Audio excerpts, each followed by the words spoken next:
সাংবাদিকরা যেন ভবিষ্যতে পেশাগত দায়িত্ব পালন করতে পারি, নির্ভয়ে নির্বিঘ্নে বস্তুনিষ্ঠ সংবাদ পরিবেশন করতে পারে, আমাদেরকে আপনারা সেই সুযোগ করে দিবেন।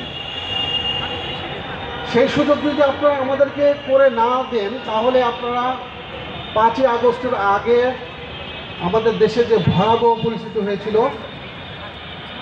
আমরা আশঙ্কা করছি যদি গণমাধ্যমকে স্বাধীনভাবে কাজ করতে না দেন, স্বাধীনভাবে কাজ করতে না দিয়ে আপনারা যদি জনগণের সাথে যে কমিটমেন্ট দিয়েছেন সেই কমিটমেন্ট থেকে যদি আপনারা দূরে সরে যান, তাহলে আপনাদের পরিণতিও খুব একটা শুভ হবে না। কারণ বাংলাদেশের মানুষ, বাংলাদেশের আপামর জনতা, ছাত্র সমাজ তাদের অধিকার আদায়ে বিপদের সময় তাদের কিভাবে বুক চিতিয়ে গুলির সামনে দাঁড়াতে হবে সেটা শিখে ফেলেছে। আমরা অনুরোধ করব, আমরা সাধারণ মানুষের মুখপাত্র হিসেবে কাজ করতে চাই। সাধারণ মানুষের মুখপাত্র হিসেবে আপনাদের কাছে অনুরোধ করব,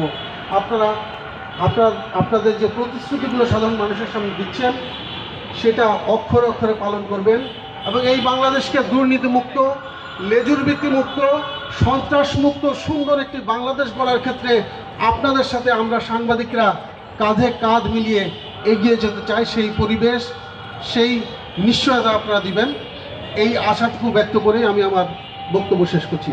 আসসালামু আলাইকুম। ধন্যবাদ জুলাই রেভলিউশনারি জার্নালিস্ট অ্যালায়েন্সের সভাপতি আব্দুল্লাহ তুহিন ভাইকে। সম্মানিত